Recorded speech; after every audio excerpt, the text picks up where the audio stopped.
చిత్ర పరిశ్రమలో మరో విషాదం నెలకొంది. ప్రముఖ సీనియర్ నటి జయంతి కన్నుమూశారు.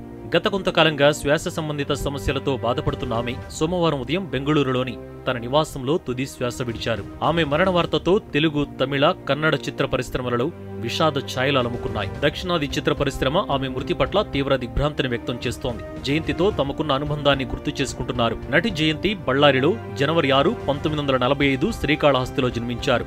ఆమె అసలు పేరు కమలకుమారి.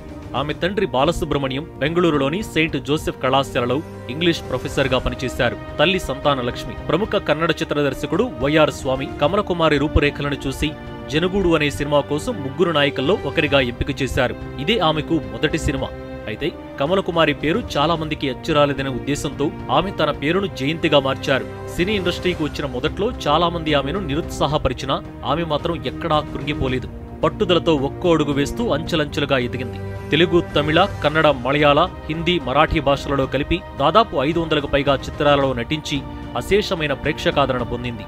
1960, 70 దశకాల్లో అయితే వెండితెరపై తిరుగులేని నటిగా ఆమె హవా నడిచింది. అగ్ర కథానాయకులు ఎన్టీఆర్, రజనీకాంత్, ఎంజి రామచంద్రన్, రాజ్ కుమార్ వంటి నటులతో పోటాపోటీగా ఆమె నటించారు.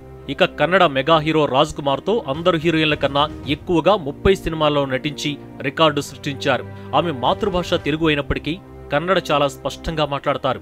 ఆమె అసలైన కన్నడ నటి అని కన్నడ ప్రేక్షకులు భావిస్తారు. హీరోయిన్ గానే కాకుండా సపోర్టింగ్ రోల్స్ లో కూడా ఆమె సాటి అనిపించారు. కొండవీటి సింహంలో చిరంజీవికి తల్లిగా, పెదరాయుడులో రజనీకాంత్ కు చెల్లిగా, మోహన్ బాబుకి అత్తగా నటించి శభాష్ అనిపించుకున్నారు.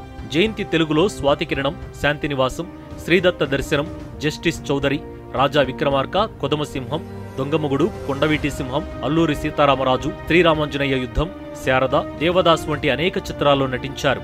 ఆమె చివరిగా చిరంజీవి హీరోగా వచ్చిన సైరా నరసింహారెడ్డి సినిమాలో నటించారు. సినీ లైఫ్ లో అగ్ర కథానాయికగా కొనసాగిన జయంతి రాజకీయాల్లో మాత్రం అంతగా రాణించలేకపోయారు. 1998 లోక్సభ ఎన్నికలలో లోక్శక్తి పార్టీ తరపున చిక్ బళ్ళాపూర్ నియోజకవర్గం నుంచి పోటీ చేశారు.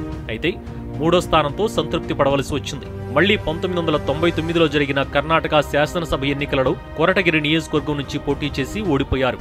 జయంతి పేకేటి శివరాంను ప్రేమించి పెళ్లి చేసుకున్నారు. ఇది ఆమెకు మొదటి వివాహం అయినప్పటికీ పేకేటి శివరాంకి మాత్రం రెండో వివాహం. వీరికి కృష్ణకుమార్ అనే కుమారుడు ఉన్నారు.